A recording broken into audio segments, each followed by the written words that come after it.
여러분 혹시 그 큰 바위 얼굴이라고 하는 단편 소설을 아십니까? 그죠? 들어보셨을 겁니다. 이 소설에 보면 이 어니스트라고 하는 이 주인공이 등장하는데요. 이 주인공이 어린 아이 때부터 이제 어머니로부터 자기 마을 입구에 있는 이 큰 바위 얼굴에 관한 전설을 듣게 됩니다. 언젠가 이 마을에는 이 큰 바위 얼굴을 닮은 아주 훌륭한 인물이 나타나게 될 것이라는 것입니다. 어릴 때 이 이야기를 들었던 주인공 어니스트가 참 자기 자신이 어떻게 하면 이 큰 바위 얼굴과 같은 인물이 될 수 있을까 하면서 늘 큰 바위 얼굴을 바라보며 자라갔다는 겁니다. 세월이 흘러 그 누구도 아니라고 하는데 결국은 다른 사람이 아니라 어니스트 자신이 큰 바위 얼굴로 변해져 갔다. 뭐 그런 내용의 이야기입니다. 여러분, 길을 잃은 사람들이 항상 찾는 것은 북극성입니다. 왜냐하면 북극성은 위치적인 변동이 없기 때문입니다. 그래서 이 북극성을 가지고 동서남북을 가늠하는 겁니다. 여러분은 여러분의 삶의 중심에서 동서남북 중심을 잡아주는 북극성 같은 존재가 계십니까? 큰 바위 얼굴과 같은 그런 인물이 있습니까? 그런 분들이 없다면 히브리서 12장 2절 말씀을 붙잡으시기 바랍니다. 우리 같이 읽겠습니다. 시작. 우리의 믿음의 창시자요 또 완성자이신 예수님을 바라보자. 그분께서는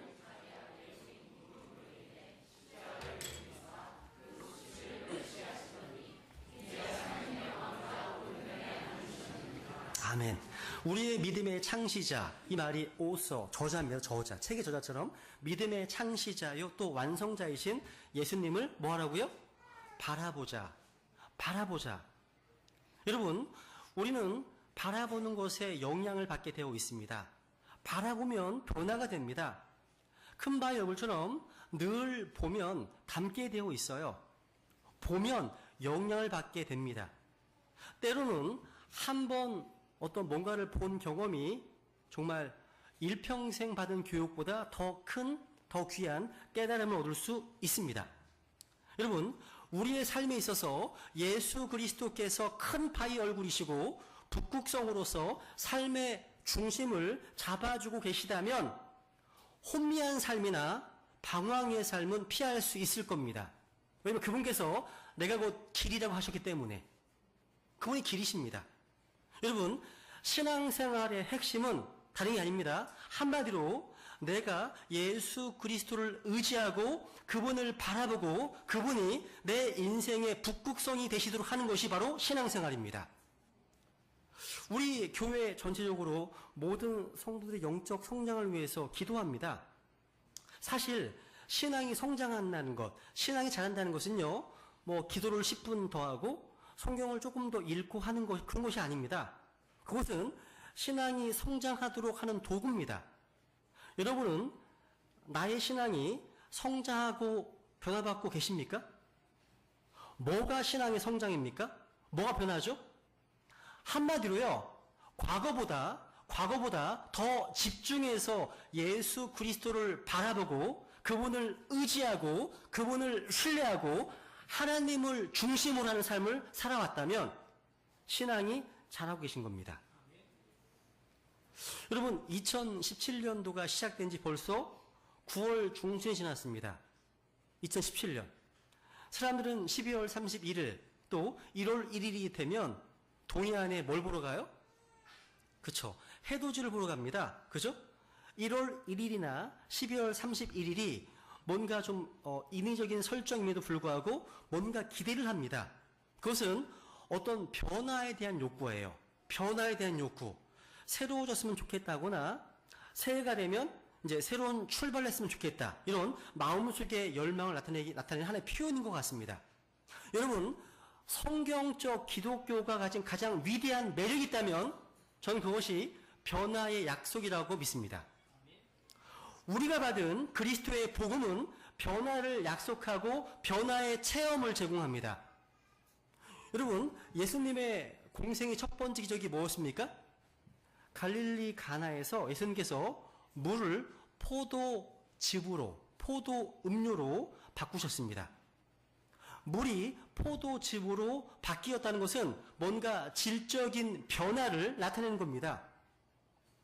여러분, 사도행전 9장에 보시면 바울이 다메섹 도상에서 영광 가운데 계신 주님을 만나게 됩니다. 인생이 뒤집어졌습니다. 변화됐습니다. 바울은요, 예수님 만나고 나서 이렇게 고백했습니다. 같이 읽어볼까요? 고린도 후서 5장 17절 말씀입니다. 같이 읽죠. 시작. 그런즉 누구든지 그리스도 안에 있으면 그는 새로운 창조물이다. 옛 것들은 지나갔으니 보라 모든 것이 새롭게 되었도다. 아멘. 여러분, 오늘 본문에서 예수님께서 변형되신 사건도 예수님께서 하나님의 영광의 광채시고 또 말씀이 육신이 되어 우리 가운데 거하시며 우리가 그분의 영광을 보니 아버지 독생하신 분의 영광이요 은혜와 진리가 충만하신 분이심을 보여주는 겁니다. 여러분, 하나님께서 육체로 나타나신 예수님께서는요, 이 땅에 오셨을 때 자신의 영광을 내려놓으셨습니다. 그리고 십자가의 구속을 완성하신 후에는 다시 그 영광을 되돌려 받으셨고 그 영광을 우리와 함께 나누어 주십니다. 요한복음 17장을 보겠습니다. 17장. 진정한 주기도문입니다. 같이 읽어볼까요? 5절 시작. 오 아버지여, 세상이 있기 전에 내가 아버지와 함께 가졌던 그 영광으로 이제 아버지와 함께 나를 영화롭게 하옵소서. 아버지께서 내게 주신 영광을 내가 그들에게 주었사오니 또 내게 주신 나의 영광을 그들이 보게 하옵소서. 이 주님의 기도문입니다. 고린도 후서 3장 18절에 보면 이렇게 말씀하시죠? 같이 읽죠. 시작. 그러나 우리는 다 가리지 않은 얼굴로 거울을 보는 것 같이 주의 영광을 바라보며 같은 형상으로 변화되어 영광에서 영광으로 이뤘나니 이것은 곧 주의 영으로 말미암은. 아멘. 보세요. 주의 영광을 바라보며 같은 형상으로 변화된다. 바라보며 변화되고. 그죠? 바라보면 변화됩니다. 그러니까 큰 바의 얼굴처럼 우리가 말씀을 통해서 영광의 주님을 계속 바라본다면 우리도 변화되어 간다는 거예요. 여기 오늘 본문에 보시면 이 변화되고 싶은 이 우리를 위한 겁니다. 이 말씀은요. 예수님께서 베드로와 야고보와 요한을 데리고 산에 올라가셨습니다. 예수님은 새 제자들을 데리고 산으로 올라가서 변화의 영광을 보여주셨습니다. 그 산에서 변화된 것은 제자들이 아닌 누구였습니까? 주님 자신이십니다. 주님께서 왜 변화되셨을까요? 왜? 여러분, 우리 주님께서 지상에 사역하실 때 인간의 몸으로 계셨기 때문에 자신의 영광이나 능력을 육체 안에 제한하며 사셨습니다. 그러니까 육신, 그러니까 인성의 휘장, 베일 아래 신성의 영광을 감추고 계셨던 겁니다. 그런데 산에 올라가셔서 자기 안에 계신 신성의 영광을 제자들에게 보여주셨습니다. 그렇게 감추어 있던 신성의 영광과 능력이 나타나는 모습을 제자들은 봤습니다. 그리고 그 엄청난 모습을 지켜보면서 제자들은 변하게 됩니다. 여러분, 주님의 영광을 한 번이라도 접한 사람은 변하게 됩니다. 종종 폭수의 순교사나 기독교 순교 역사를 이제 읽어보시면 스스로 물으시잖아요. 나도 과연 저런 환경에서 순교할 수 있을까? 예수님을 위한 죽음의 선택할 수 있을까? 가능할까? 그런데 순교사에 보시면 또 성경에 나와 있는 순교 어떤 사건을 보시면 공통점이 하나 있습니다. 그게 뭐냐면 순교자들은 모두가 다 순교하기 직전에 하늘의 영광을 봤다는 겁니다. 하늘의 영광을 보고 나면 순교할 수 있는 에너지가 생깁니다. 하늘의 영광을 보는 사람은요, 이 땅에 어떤 시련이 와도 고난이 와도 정복할 수 있습니다. 그렇다면 오늘 본문에 보시면 예수님께서 왜 이때 지자들에게 하늘의 영광을 보여주셨을까요? 두 가지로 한번 나누어 보겠습니다. 한 가지는 이론적 신앙에서 체험적 신앙으로의 전환을 위해서 보여주신 것입니다. 한번 우리 1절과 2절 같이 읽겠습니다. 1절, 2절 다시 한번 읽겠습니다. 시작. 엿새 뒤에 예수님께서 베드로와 야고보와 그의 형제 요한을 취해 따로 그들을 데리고 높은 산으로 올라가사 그들 앞에서 모습이 변하심에 그분의 얼굴이 해같이 빛나고 그분의 옷이 빛같이 희게 되었더라. 여러분 성경 읽으실 때 제가 가장 염두에 보는 어떤 포지션이 있다면 성경 제일 앞에 나온 표현이에요. 항상 그렇습니다. 전치사, 접속사, 유심어입니다. 여기 보시면 제일 먼저 뭐가 나왔습니까? 엿새 뒤에라는 표현입니다. 정말 중요한 거예요. 엿새 뒤니까 엿새 전에 어떤 일이 일어난지를 지켜보면 연관이 돼요. 그래서 연관된다는 거예요. 그러니까 마태복음 16장 바로 앞장에 보시면 베드로에게 예수님께 물으셨죠. 뭐라고 물으셨습니까? 보시면 15절에 너희는 나를 누구라고 하느냐? 너희는 나를 누구라고 하느냐? 우리가 인생에서 물을 수 있는 질문 가운데 이보다 더 심각하고 이보다 더 중요하고 이보다 더 본질적인 질문은 없습니다. 예수님께서 누구신가 하는 질문입니다. 여러분 지나간 세월 동안 예배당에 나오셔서 말씀을 들으시고 찬송을 부르시기도 하시고 기도를 하시면서 예수님 단어에 익숙해 있잖아요. 단어 익숙해 오시지 않으셨습니까? 그러나 여러분 예수 그리스도를 누구라고 이해하고 계십니까? 여러분 개인적으로 이런 질문 받으시면 어떻게 답변하시겠어요? 너희는 나를 누구라고 하느냐? 이 질문 앞에 베드로가 제일 먼저 나와서 대답을 합니다. 놀랍게도 그것은 정답이었어요. 같이 읽어볼게요. 16절 시작. 시몬 베드로가 대답하여 이르되 주는 그리스도시요 살아계신 하나님의 아들이시니이다. 주는 그리스도시요 살아계신 하나님의 아들이시니이다. 여러분 정관사 더를 보세요. Thou art the Christ 더. 그러니까 당신은 그 그리스도십니다. 그 그리스도. 그러니까 주는 그 그리스도. 주님이 바로 그 그리스도. 우리가 기다려왔던 바로 그 그리스도라고 고백하고 있는 겁니다. 예수님은 그리스도십니다. 이것을 오늘날의 표현으로 바꾸어 말하면 이렇습니다. 예수님, 당신이 바로 구주이시며 하나님이십니다. 나를 구원할 수 있는 분, 그래서 나로 하여금 하나님 앞에 서게 할 수 있는 유일한 분, 바로 구원자십니다. 그런 말입니다.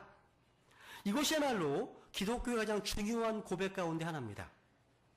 기독교가 다른 종교와 구별되는 그 독특성 가운데 한 가지가 바로 다른 종교는요, 그 창시한 창시자의 가르침, 그러니까 교주의 가르침만 가지고 성립합니다. 그런데 기독교에서는요, 예수님의 가르침보다도 예수님이 더 중요합니다. 더 중요합니다. 예수님을 믿는 것이 영생입니다. 예수님을 거절하는 것이 멸망입니다. 아들이 있는 자에게는 생명이 있고 아들이 없는 자에게는 생명이 없다고 성경은 증언하고 있습니다. 예수 그리스도의 인격이 중요한 거예요. 여러분, 주는 그리스도시요 살아계신 하나님의 아들이시니이다. 이렇게 고백했던 그 베드로를요 데리고 산에 올라가셨습니다. 그 이유는 뭔가요? 예수님은 그 놀라운 신앙 고백이 단순히 입술에 이론에 머물기를 원하신 것이 아니라 생생한 체험으로 말미암는 살아있는 신앙 고백이기를 원하신 것입니다. 어느 성도가, 어느 주일학교 아이가, 어떤 성경신자가 이런 고백을 안 하겠습니까? 주는 그 그리스도시요. 고백하잖아요. 어렸을 때부터 습관적으로 교회를 다니지만 또 이력서 여러분 뭐라고 쓰세요? 이력서 종교란에 쓰세요? 기독교 쓰세요?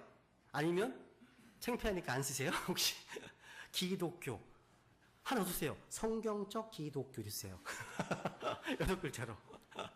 네. 이력서에 기독교라는 어떤 말은 쓰지만 오늘 본문에서 경험한 것처럼 살아계신 하나님을 생생하게 경험하고 그 하나님께서 이론적인 입술의 고백만이 아니라 그분이 실제적으로 내 인생의 주인이시고 그분이 하나님이시라고 하는 사실을 경험하고 신앙생활하는 사람은 생각보다 많지 않을 수 있다는 겁니다. 그럴 수 있습니다. 이게 비극이에요. 제가 워런 위어스비의 책을 읽다 보니까 이분 되게 훌륭하십니다. 여러분, 이분이 이렇게 얘기하시더라고요. 확실히 마태복음 17장 이 변용산 사건은 제자들의 믿음을 강화시켜 주었을 것입니다. 만약에 베드로가 이 변용산 사건 이후에 신앙 고백을 했다면 그렇게 칭찬받지는 못했을 것입니다. 그러나 베드로는 계시를 통해서 먼저 믿었고 그 믿음을 고백했고 그랬더니 오늘처럼 확신을 갖게 되었습니다. 무슨 이해가세요? 그렇습니다. 믿으면 이해하게 됩니다. 믿으면 확신을 갖게 됩니다. 한번 성경을 볼까요? 같이? 시작. 이는 우리의 복음이 말로만 너희에게 이르지 아니하고 권능과 성령님과 큰 확신으로 이르렀기 때문이니라. 우리가 너희를 위해 너희 가운데서 어떤 사람이 되었는지는 너희가 아는 바와 같으니라. 우리의 복음이 말로만 이른 게 아니에요. 권능과 성령님과 큰 확신. 여러분, 실제로 베드로가요, 이 사건이 얼마나 큰 충격으로 다가왔는지, 마음에 각인되어 있는지 베드로 후서에 보면 오랜 시간이 지난 후에도 이렇게 회고하고 있습니다. 베드로서 1장 같이 읽어볼게요. 시작. 우리가 너희에게 우리 주 예수 그리스도의 권능과 오심을 알려줄 때에 교묘히 꾸며낸 이야기들을 따르지 아니하였으며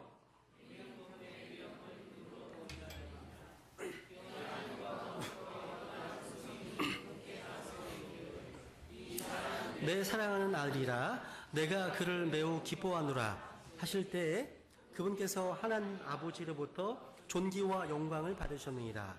하늘로부터 나온 이 음성은 우리가 그분과 함께 거룩한 산에 있을 때 들은 것이니라.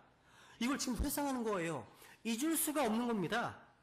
한 번의 사건, 하나님의 하나님 되심, 하나님의 위엄과 능력을 경험한 것, 이게 얼마나 능력이 나타났을까요? 생각해 보세요. 그러니까 우리가 복음을 증거할 때 내가 경험했다는 거예요. 내가 만났다는 겁니다. 여기에 능력이 있어요. 여기에요. 이 구원 간증입니다. 왜 이 시대에 복음의 능력이 잘 나타나지 않을까요? 우리가 혹시 복음에 대한 공식의 나열만 있을 뿐 하나님을 인격적으로 만난 적도 없고 체험한 적도 없기 때문에 그 능력 가운데 살지 못하고 있기 때문에 아닐까요? 혹시? 그렇다면 우리는 이 복음의 능력을 회복해야 됩니다. 회복해야 되는 겁니다. 또 한 가지 보세요. 또 한 가지. 예수님이 왜 이때 제자들에게 하늘의 영광을 보여주셨을까요? 또 하나는 예수님에 대한 이 놀라운 고백을 받고 예수님은 제자들에게 자신이 구주가 되기 위해서 십자가에서 죽어야 한다는 사실을 말씀하십니다. 잘 보세요. 그 다음 뽑으세요. 그러니까 여세우야도 연관되는 거예요. 마태 16장 24, 25절 이런 말씀 하셨습니다. 같이 읽죠. 시작. 그때 예수님께서 제자들에게 이르시되 어떤 사람이 나를 따라오려거든 누구든지 자기 생명을 구원하려 하는 자는 그것을 잃을 것이요 누구든지 나로 인해 자기 생명을 잃으려 하는 자는 그것을 찾으리라. 지금 어떤 사람이 나를 따라오려거든 자기를 부인하고 자기 십자가를 지고 나를 따르라. 그러니까 너희들도 나의 십자가를 지고 나를 쫓아야 한다는 말씀입니다. 그렇습니다. 주님과 제자들의 앞에는 뭐가 있습니까? 십자가의 길이 있었습니다. 제자들이 만약에 하늘의 영광을 본다면 십자가로 가는 그 길을 걸어갈 수가 있을 것이라고 주님 판단하셨습니다. 그래서 이 제자들에게 하늘의 영광을 보여주시고자 하신 겁니다. 여러분이 이 예배를 통해서 말씀을 통해서 하늘의 영광을 체험할 수만 있다면 우리가 직면해야 될 어떤 어려움과 시련도 극복하고 승리할 줄 믿습니다. 바로 그것을 위해서 주님은 제자들에게 하늘의 영광을 보여주신 겁니다. 그래서 오늘 저는 본문을 통해서요, 예수 그리스도께서 영광스럽게 변화되신 이 놀라운 사건을 통해서 변화를 갈망하는 우리가 봐야 하는 그 주님의 영광, 그 하늘의 영광을 어떻게 체험할 수 있을까요? 그 비결을 제가 세 가지로 한번 나눠봤습니다. 첫 번째, 분주한 일상과 격리되는 장소가 필요합니다. 기도가 필요합니다. 1절을 다시 보세요. 1절 보시면 엿새 뒤에 예수님께서 베드로와 야고보와 그의 형제 요한을 취해 따로 그들을 데리고 높은 산으로 올라가사 여러분 따로 높은 산에 올라가셨습니다. 그죠? 왜 이 산에 올라가셨을까요? 여기 본문에는 안 나오는데 같은 내용에 나오는 누가복음 9장 28절에 보시면 예수님께서 세 제자들과 더불어 기도하러 나오죠. 기도하러 산에 올라가셨다고 기록되어 있습니다. 기도하러. 뭐하러요? 등산하러? 아닙니다. 건강을 위해 산책을 한 것도 아니에요. 기도하러 가신 겁니다. 기도하러. 여러분, 기도 중에 주님의 영광을 목격할 수 있습니다. 우리가 하느님의 놀라운 영광을 경험하기 위해서는 나의 일상과 격리되는 장소가 필요해요. 예수님의 생일을 한번 보세요. 확인만 해보세요. 읽어볼게요. 읽기만 해서 시작. 그러나 그분의 명성이 더욱 널리 퍼짐에 큰 무리들이 함께 와서 말씀도 듣고 또 그분을 통해 자기들의 병약함도 고치려 하더라. 그분께서 광야로 물러가사 기도하시더라. 얼마나 바쁘셨겠습니까? 명성이 그냥 퍼졌는데 다. 그죠? 보세요. 날이 밝음에 그분께서 떠나사 외딴 곳으로 가시네. 사람들을 찾다가. 그러니까 사람들이 굉장히 주님을 찾았습니다. 많이. 얼마나 바쁘셨겠습니까? 얼마나 분주하셨겠습니까? 얼마나 예수님의 필요를 바라는 사람이 많았겠습니까? 그죠? 보세요. 은밀히 외딴 곳으로 떠나셨습니다. 또 보세요. 기도하러 따로 산에 올라가셨다가 저녁이 되면 거기 홀로 계셨습니다. 그러니까 굉장히 바쁜 상황, 분주한 상황에서 한적한 곳을 찾으셨고 광야 같은 외딴 곳에서 기도하셨습니다. 너무 바쁘기 때문에 기도하셔야 되는 거예요. 너무 바쁘기 때문에. 여러분에게 이런 세상과 격리되는 장소, 분주한 일상사와 격리되는 여러분만의 장소가 있으십니까? 반드시 있어야 돼요. 필요합니다. 그게요. 여러분들이 바쁘고 분주한 일상 속에서 또 사람 중독에 걸린 현상 속에서 일상과 격리되는 여러분만의 영적인 시간, 영적인 장소가 확보되어야 한다는 거예요. 정말 필요한 거예요.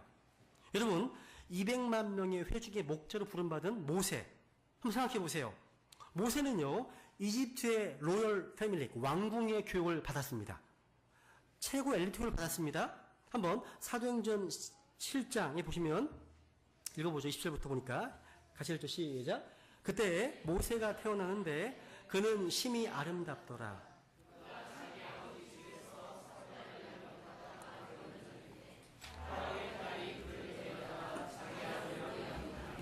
모세가 이집트 사람들의 모든 지혜를 배워 말과 행동에 능력이 있었느니라. 보세요. 지금 모세는 이렇게 왕궁 교육과 훈련을 받고 지도자 훈련을 받았던 모세였지만, 근데 하나님은 그 모세의 훈련이 충분하지 않다고 생각하셔서 40년 동안 광야로 던주셔서 모세를 훈련시키셨습니다. 즉, 이 세상의 왕궁 교육이 모세를 지도자로서의 소양을 가르쳤을지 모르지만, 기교와 테크닉은 가르쳤는지 모르지만, 깊은 영성과 깊은 인격은 광야에서 다듬어지는 겁니다. 광야 학교에서 다듬어지는 거예요. 그 40년간의 고독한 광야 훈련을 거친 후에 비로소 주님께 쓰임받을 수 있었습니다. 그래서 신명기 33장에 보시면 하나님의 사람 모세가 죽기 전에 이런 말합니다. 모세는 누구였습니까? 하나님의 사람 모세. 저는요, 여러분이 고등교육을 받고 세상 학문을 잘 배우고 사업을 잘 연마하시기 바랍니다. 그러나 왕궁에서 교육받은 모세와 같은 자리에 안주하지 마시기 바랍니다. 광야에 던져주셔서 고독 훈련을 받고 침묵 훈련을 받고, 그래서 여러분은 왕궁 훈련 받은 모세가 아니라 하나님의 사람 모세로 새로 변화되기를 바랍니다. 여러분, 토저라는 분이 이런 말을 했습니다. 토저. 세상의 위대한 사람들은 대부분 외로웠답니다. 외로웠답니다. 근데 외로움이란 성도가 거룩함을 위해 지불해야 하는 대가인 것 같다. 맞습니다. 외로워요. 여러분 외롭지 않으세요? 세상에서 혼자 살다 보면 외롭지 않으세요? 어떤 설교자가 이런 말을 하시더라고요. 세상에서 너무나 잘 적응하시는 분, 세상에서 너무나 잘 동화되시는 분, 직장에서 아무런 갈등이 없으신 분, 그런 분들은 자신에게 영적인 문제가 있다는 것을 자각하셔야 된다고요. 굉장히 크게 목소리를 내면서 설교하셨습니다. 이렇게요. 여러분, 고독해야 됩니다. 외로워야 됩니다. 왕따를 두려워하시면 안 돼요. 여러분, 고독을 피하려고 몸부림치는 그 순간부터 타락의 길을 걷기 시작합니다. 이 고독이 무서워서 사람 찾아다니고 하면 그때부터 변절되기 시작합니다. 저는 여러분이 세상과 경된 시간을 확보하는 하나님의 사람이 되시기를 소망합니다. 여기 보세요. 아까 따로 높은 산에 올라가셨죠? 생각해 봤어요. 따로 높은 산에 어떻게 했다고요? 올라갔습니다. 여러분, 생각을 위에 두어야 됩니다. 높은 곳으로 올라가야 돼요. 여러분, 맨날 낮은 곳에서 북한 핵 문제와 관련된 정치 이야기, 매일 싸우는 이야기, 다투는 이야기, 세상 이야기, 육신의 얘기를 하다 보면 그런 놀라운 영광 보기를 기대할 수 없습니다. 이 영광을 보기를 원하신다면 우리는 올라가야 돼요. 우리의 생각도 올라가야 되고 더욱더 올라가야 됩니다. 여러분, 우리가 준비되지 않았는데 하나님이 갑자기 부어지는 것은 없습니다. 여기에 새 제자가 주님과 함께 높이 올라간 것은 영적으로 굉장히 의미가 있는 겁니다. 우리에게는 점점 올라가는 신앙생활이 있어야 됩니다. 올라가지 않으면 이런 하나님의 영광을 체험하는 것이 가능하지 않습니다. 저는 여러분에게 신앙생활에서 실제로 올라가고 있는지 묻고 싶습니다. 여러분, 하루하루 올라가고 계십니까? 아니면 하루하루 추락하고 계십니까? 한번 옆에 계신 분에게 물어보세요. 올라가고 계십니까? 아니면 추락하고 계십니까?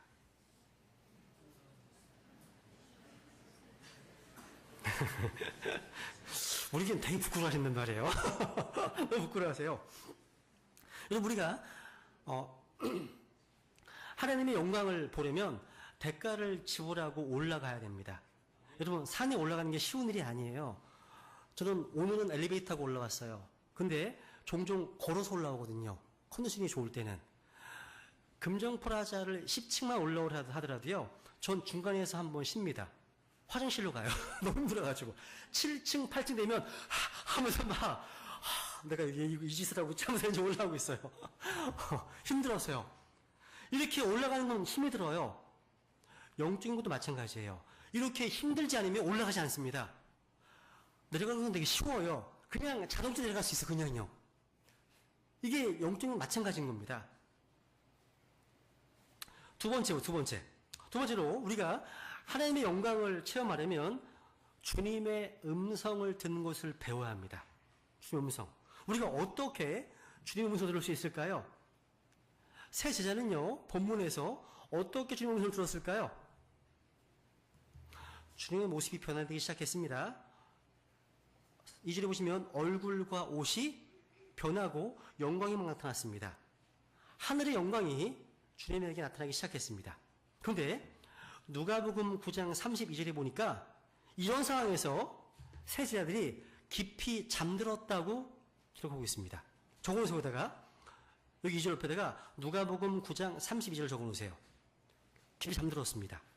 제자들은 잠을 자다가 한순간에 뭔가 이상한 변화를 눈을 떴습니다.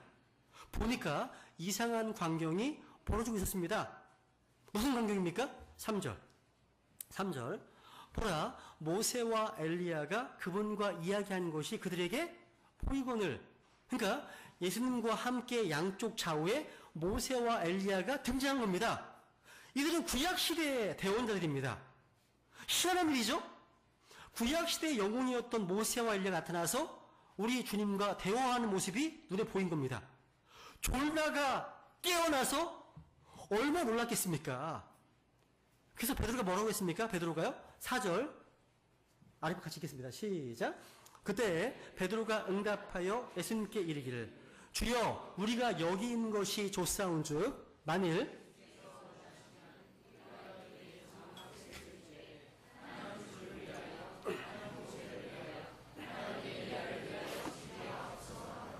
보세요. 이걸 읽으면서요. 야, 베드로가 졸다가 깨 헛소리 하고 있고 지금 헛소리 하는 거예요 지금요. 생각이 있는 베드로라면 왜 주님 곁에 모세와 엘리야가 나타났을까? 질문했을 겁니다. 여러분 왜 하필이면 모세와 엘리야가 나타났을까요? 모세가 대표하는 것은 율법입니다. 율법. 그래서 모세를 소개할 때마다 율법은 모세로 말미암아 주신 것이요. 이렇게 있습니다. 엘리야는 누굽니까? 엘리야는 대언자의 대표입니다. 대언자의 대표. 여러분 왜 율법의 대표, 대언자의 대표가 나타났을까요? 율법에 가진 가장 중요한 핵심은 무엇이죠? 성경은 예수님을 율법의 완성이라고 말합니다. 바울은 갈라디아에서 율법을 가리켜서 그리스도께로 인도하는 훈육 선생이라고 말합니다. 그죠?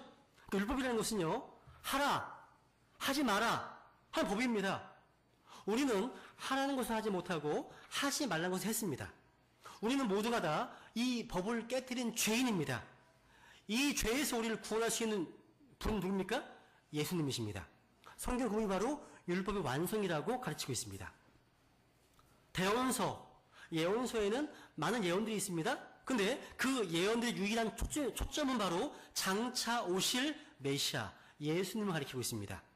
그러니까 모세도 예수님을 가리키는 것이고 엘리야도 예수님을 가리키는 겁니다. 초점은 누구예요? 초점이 누구라는 거예요? 예수님입니다.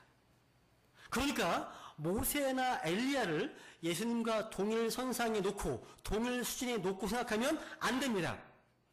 모세와 엘리야는 조연에 불과합니다. 조역. 주연이 누구예요? 주연은요? 예수님이십니다. 모세도 증거했던 예수님, 엘리야도 증거했던 예수님, 율법을 증거하고 대언자들이 증거했던 예수님, 그 예수님을 바라보라는 것이 바로 핵심 메시지입니다. 죽었던 모세와 엘리야가 나타나는 게 중요한 게 아니에요. 이 신기한 광경의 초점은 바로 예수님이었습니다. 잠시 후에 이제 어떤 사건이 벌어졌습니까? 모세와 엘리야는 다 사라집니다. 사라지는 것이 마땅합니다. 율법이 그리스도를 증거하게 왔다면, 그리스도가 나타났다면 그 이후에는요, 율법은 사라지는 것이 마땅한 겁니다. 대언자들이 예수 그리스도를 증거했다면 예수님께서 나타나신 후에는 더 이상 증거해야 될 이유가 없습니다. 여기 5절부터 5절 같이 읽어보겠습니다. 시작. 그가 아직 말할 때에 보라 빛나는 구름이 그들을 덮더니 보라 그 구름 속에서 한 음성이 나서 이르시되 이 사람은 내 사랑하는 아들이라 내가 그를 매우 기뻐하오니 너희는 그의 말을 들으라 하심으로 너희는 그의 말을 들으라. 밑줄. 너희는 그의 말을 들으라. 그 다음에 8절 보시면 그들이 눈을 들어보니 오직 예수님 외에는 아무도 보이지 아니하더라. 오직 예수님. 밑줄. 오직 예수님. 이제 모세도 사라지고 엘리야도 사라지고 신기한 광경도 사라졌습니다. 누구만 남았습니까? 예수님만 남았습니다. 그때 구름 속에서 한 음성이 들렸습니다. 이게 굉장히 중요해요. 기독교는요, 여러 가지 체험을 제공하지만 그 체험 자체가 중요한 것이 아닙니다. 체험을 통해서 우리는 예수님을 붙잡아야 됩니다.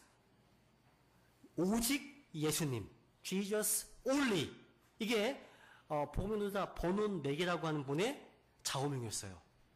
그리스도인의 인생의 좌우명. 뭐예요? 오직 예수님. 오직 예수님. Jesus only입니다. 여러분, 오늘날 어떠한 교회가 좋은 교회입니까? 어떤 교회가 좋은 교회입니까? 예수님 말고는 그다지 중요한 역할을 맡는 사람이 많지 않은 교회입니다. 그게 좋은 교회예요. 여러분, 제가 예전에요, 굉장히 되게 웃었던 그 인물이 누구냐면 대선 후보에 나왔던 이분이에요. 허경영. 허경영 본자 신드롬이라고 아세요? 이분이 피드수첩에서 고발했어요. 자기는 병에 걸리지 않는답니다. 자기가 보면 암세포가 다 파괴된답니다. 환자를 터치하면 병을 다 고친대요. 그리고 축지법으로 움직인대요, 자기가요. 그리고 IQ가 430이랍니다. 자기 말로는요. 그리고 자기는 외계인과 소통을 한답니다. 이야, 근데 이분의 시주율이 굉장히 괜찮아요, 또. 이상하게 괜찮아요. 희한하죠? 그런데 제가 이 얘기 왜 해드리냐면, 간혹 가다가 어떤 기도원이나 어떤 교회에서 자신을 허경영 씨처럼 과대 포장하는 분들이 있다는 거예요. 어떤 교회든 어떤 기도원이든 간에 구속한 주만 자랑하는 것이 아니라 자기의 뭔가를, 자기 어떤 능력을, 자기 어떤 기능을 떠벌리는 이야기를 하는 건 다 가짜인 줄 믿으시면 됩니다. 가짜인 거예요. 여러분, 모든 인간은 다 심부름꾼일 뿐입니다. 하나님의 도구일 뿐이에요. 그러실 뿐입니다.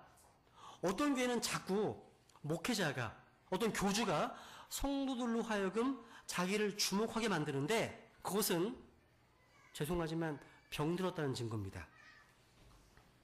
물론 처음 교회에 오시면 설교도 보이고 눈에 보이는 것들도 이제 의지해서 교회를 다닙니다. 근데 1년, 2년, 3년, 5년, 10년 다니는데 점점 구속한 주님만 보이는 교회가 좋은 교회예요, 그게 좋은 교회입니다.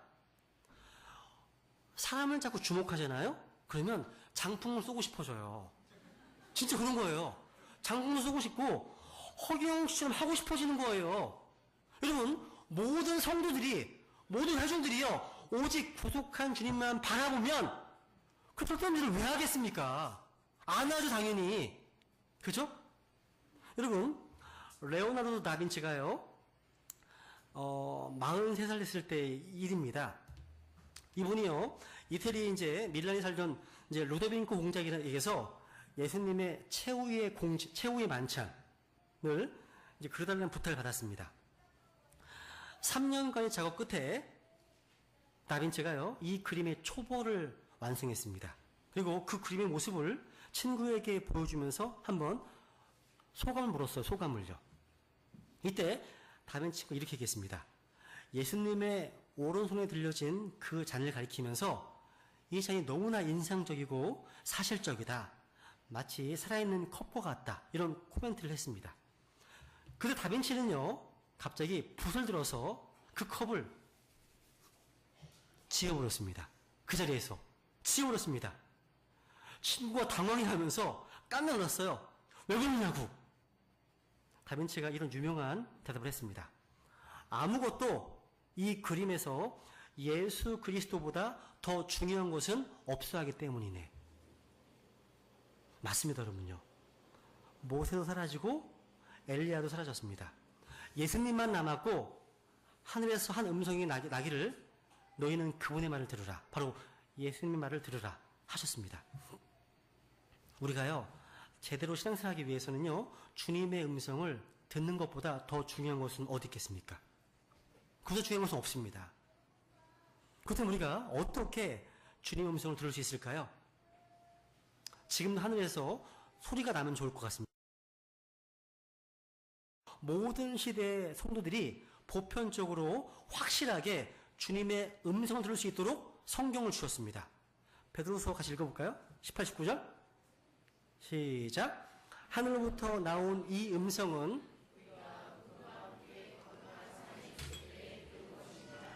또한 우리에게는 더 확실한 대원의 말씀이 있으니 날이 새어 샛별이 너희 마음속에 떠오를 때까지 너희가 어두운 곳에서 비치는 빛을 대하듯 이 말씀의 주의를 기울이는 것이 잘하는 것이니이다. 우리는 하늘에서 소리가 들려올 것을 기대할 필요가 없어요. 왜? 더 확실한 대원의 말씀인 킹제임성에 있기 때문입니다. 우리의 삶에서 주님의 임재를 경험하고 뭔가 올바른 결정을 내리기 위해서는 아침마다 성경을 열어서 주님의 음성을 들으면 됩니다. 무릎을 꿇어서 주님께 기도하면서 성경을 열어서 하나님께서 묵상하시면 되는 거예요. 여러분 혹시 그동안 말씀 묵상과 기도를 하지 못하고 있었다면 오늘부터라도 다시 주님과 교제하시고 주님의 음성 듣기를 한번 시작해 보시기 바랍니다. 우리 청년부 밴드가 있어요. 청년부체들이요 조금씩 변하고 있음에 감사합니다. 하루에 성경을 읽는 모습으로 바뀌어 가고 있어요. 어떤 지체는 하루에 10페이지, 20페이지씩 읽고 있습니다. 굉장히 아주 놀라운 변화입니다. 여러분, 하루를요, 주님의 음성을 듣고 출발하시는 거죠. 중요한 것은요, 성경 읽고 기도하면서 주님의 인도를 받는 겁니다. 주님의 음성을 듣고 주님 따라가는 그 길이 승리의 길입니다.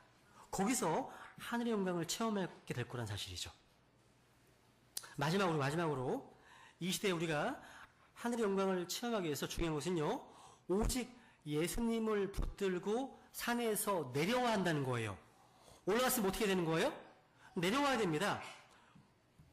오늘 본문은요, 사실은 8절에서 끝나요. 근데 9절을 한번 보겠습니다. 9절 보세요. 8쪽을 같이 읽어볼까요? 시작. 그들이 눈을 들어보니 오직 예수님 외에는 아무도 보이지 아니하더라. 그들이 산에서 내려올 때, 여기까지. 그들이 산에서 내려올 때. 생각해보세요. 아까 앞에서 흥분한 베드로, 우리 산에 머무시다. 여기 장막 셋을 치고 살자고. 주님, 여기 있는 게 좋사온 했잖아요. 베드로가요. 근데 주님 허락하지 않으십니다. 베드로가 얼마나 아쉬웠을까요? 얼마나 좋으면 주님 여기 있는 게 좋사오니 하겠습니까? 너무 좋은 거예요. 그죠? 근데 왜 주님 허락하지 않으셨을까요? 산에 내려가서 이 산 아래에 주님께서 하셔야 될 사명이 있는 겁니다. 사명이 있는 거예요. 산에 내려가면 그 다음에 어떤 일이 나오는지 아십니까? 불에도 넘어지고 모래도 넘어지는 자식을 둔 부모의 눈물이 산 아래에 기다리고 있기 때문입니다. 아래요. 산 아래에만 있어도 안 되지만 위에만 있어도 안 되는 거예요. 주님과 함께 오르고 내려와야 됩니다. 즉 이거를 예배의 영광 가운데서 세상으로 가야 한다는 겁니다. 여기서 우리는 중요한 진리를 깨닫게 됩니다. 여러분 예배 가운데 은혜 받으셔야 됩니다. 예배 영광을 충만한 가운데 저 세상으로 가셔야 되는 겁니다. 세상 가셔야 되는 겁니다. 여러분 산 위에서는요 하나님의 영광과 은혜에 이게 넘칩니다. 넘쳐요. 베드로는 거기에 계속 거하기를 바랄 정도로 기쁨과 만족이 있습니다. 그런데 산 아래는 뭐가 있어요? 아래는요 자식 문제로 고통받고 있는 부모님의 눈물이 있고 논쟁이 있고 강력한 마귀의 역사가 있고 불술이 있습니다. 그 다음 읽어보세요. 이런 내용이 나와요. 산 아래에요. 주님께서 왜 변형산의 영광과 은혜를 먼저 보여주셨을까요? 한마디로 그 은혜를 가지고 내려가서 섬기라는 겁니다. 섬기라는 거예요. 이게 포인트예요. 여러분 여기서 편안하게 예배드릴 수 있는 것은요 누군가의 섬김과 희생이기 때문입니다. 청소 봉사, 또 식당 봉사, 주차 봉사, 안내 봉사를 비롯해서요 방송실에서 주일학교에서 이런 섬기시는 분들의 수고가 없다면 우리 예배가 막대한 지장을 받을 겁니다. 어떤 지체는요 교회 주차장에 자리가 있음에도 불구하고 다른 지체들이 편하게 주차를 하실 수 있도록 교회 주차를 하지 않고 공용 주차장에 돈을 내고 주차하고 오신 분도 계십니다. 이게 다른 지체를 위한 작은 배려와 섬김 아니겠습니까? 다만 여러분이 어디에서 봉사하시더라도요 봉사하실 때 예배를 소홀히 하면서까지 섬기지는 마십시오. 앞뒤 바뀌면 안 되는 거예요. 주님이 발치에 앉아서 하나님의 말씀을 듣는 것이 먼저입니다. 예배는 그 무엇보다 중요한 거예요. 그 이후에 섬김이 있어야 됩니다. 하나님이 먼저 예배제로 부르시고 그 다음에 섬기는 자를 부르시는 거예요. 순서가 그렇습니다. 우리는 이렇게 편하고 안락한 곳에 계속 안주해 있으면 안 돼요. 왜? 주님께서는 산 아래로 내려가실 것이기 때문입니다. 어떤 사람이요, 구두를 아주 오래 신었다고 그래요. 구두가 낡아져가지고 거의 해지기 직전 상태가 되었습니다. 구두를요. 근데 그 구두가 너무나 편해서 버리기 아까웠다는 거예요. 결국 그 구두는요, 밑바닥이 찢어져서 버렸습니다. 그때 이분이 어떤 사실을 깨닫고 이렇게 고백합니다. 아, 이 세상의 원리가 이런 것이구나. 세상의 모든 것은 가장 편할 때가 망하기 직전이구나. 가장 편할 때가 망하기 직전이구나. 그러니까 여러분, 구두는 버리기 직전에 직전이 신기가 가장 편해요. 왜? 자기 발 모양과 딱 맞아서 신는 순간에 탁 밀착됩니다. 그냥 자기 피부와 같이 느껴져요. 근데 그때가 바로 망가지 직전입니다. 우리 인생도 마찬가지 아닙니까? 어느 순간 너무 편할 때가 있어요. 예루살렘 교회가 그랬습니다. 말씀이 좋고 교제가 좋고 신앙생활이 재미있고 좋아 너무 편했습니다. 근데 그때가 하나님께서 핍박이라는 막대기를 통해서 성도들 흩어버리실 때였습니다. 흩어버리셨습니다. 그렇습니다. 가장 편할 때가 망하기 직전입니다. 흩어지기 직전입니다. 우리도 마찬가지예요. 로마도 가장 태평성대이던 시기 다음에 곧장 망했어요. 무엇이든 전성기 다음에 망한 일이 있다는 거죠. 따라서 우리는요, 주님의 음성을 들어야 됩니다. 산 위에서 앉아서는 안 돼요. 주님과 함께 산 아래로 내려와야 됩니다. 그래야 인생을 헤매지 않고 정확한 방향으로 나아갈 수 있습니다. 제가 오늘 본문만 생각하면 떠오르는 찬송가가 있어요. 이따 부를 찬송가는 이겁니다. 저 장미꽃 위에 이슬입니다. 보세요. 주님 나와 동행을 하면서 나를 친구 삼으셨네. 우리 서로 받은 그 기쁨은 알 사람이 없도다. 참 감동적이죠? 이 모습이 어떤 모습이에요? 산 위에 아래야. 산 위의 모습이에요. 이 위의 모습입니다. 근데 3절 보시면 밤 깊도록 동산 안에 주와 함께 있으려 하나. 이게 산 위의 모습이에요. 그 다음 보세요. 괴로운 세상에 할 일 많아서 날 가라 명하신다. 이게 바로 산 아래 내려가라는 거예요. 내려가라는 겁니다. 저는 여러분이요, 여기서 예배 영광 가운데 은혜를 받으셨다면 세상 곳곳으로 괴로운 세상으로 나가시기 바랍니다. 5일 동안, 6일 동안 내내 내려가서 섬기시고 탈진하시면 수요일날, 일요일 다시 오셔서 예배 가운데 회복하고 은혜를 회복하고 힘 얻고 또 나가시기 바랍니다. 이게 반복되는 거예요, 이게요. 그래서 예배 가운데 승리하지 못하면 주의 첫날이 예배 가운데 우선권에 두지 않는다면 세상에 승리할 수 없습니다. 가장 중요한 겁니다. 제자들은요, 산에서 내려왔어요. 중요한 거는 내려올 때 뭘 가지고 내려오느냐, 이게 중요한 거예요. 제자는 산에서 신기한 체험을 했어요. 놀라운 체험을 했습니다. 그래서 주님은요, 체험을 가지고 내려올 걸 기대하지 않았습니다. 체험의 핵심이 뭐예요? 오직 예수님입니다. 오직 예수님. 그래서 8절에 보면요, 아무것도 보이지 않았습니다. 체험은 사라졌습니다. 체험 영원하지 않습니다. 저도 체험 좋아해요. 근데 체험 주의가 되면 잘못이죠. 저는 감정 좋아해요. 저 감동받고 싶습니다. 언젠가 대학생들에게요, 설문조사를 했더니 대학생이 원하는 게 뭐냐 했더니요, 희한한 답변이 나왔어요. 47%인가요? 답변이 이랬습니다. 감동받고 싶다는 거예요. 희한한 답변이에요. 저도 감동받고 싶습니다. 그죠? 우린 전인격체잖아요. 감정 다 갖고 계시잖아요. 그죠? 근데 이게 감정주의로 흐르는 문제죠. 근데 감정은 중요한 겁니다. 체험도 중요한 거예요. 말씀을 위해 체험 주의를 가면 문제가 되는 거죠. 그죠? 여러분, 체험 영원할 수 없습니다. 여러분, 체험 왜 주셨다고 주님께서요?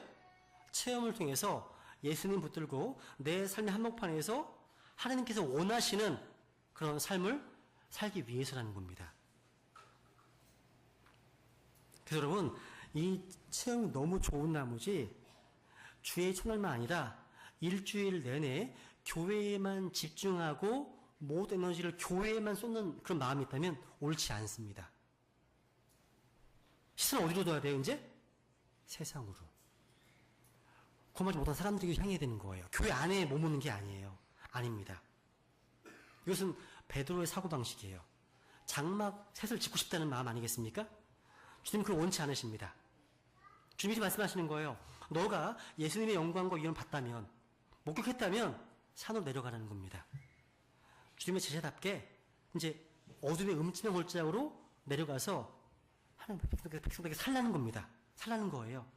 그래서 여러분, 저는 여러분들이요, 이 예배를 통해서 주님의 영광을 가지고 내려가기를 바랍니다. 여러분들이 먼저 하늘의 영광을 체험하게 되기를 바랍니다. 그리고 그 영광을 가지고서 여러분의 가정으로 가시기 바랍니다. 가정 한복판에서 남편답게, 아내답게, 자녀답게, 하나님의 백성답게 사시라는 겁니다. 여러분들 학교로 가십시오. 학원으로 가십시오. 직장으로 가십시오. 거기서 무릎 꿇고 기도하십시오. 주님의 지혜를 구하시라는 거예요. 주님의 영광이 함께 하신다면 여러분은 견딜 겁니다. 승리하실 거란 사실이에요. 우리 모두 주님의 영광을 볼 수 있도록 은혜를 구하는 시간 갖겠습니다. 잘 기도하시겠습니다.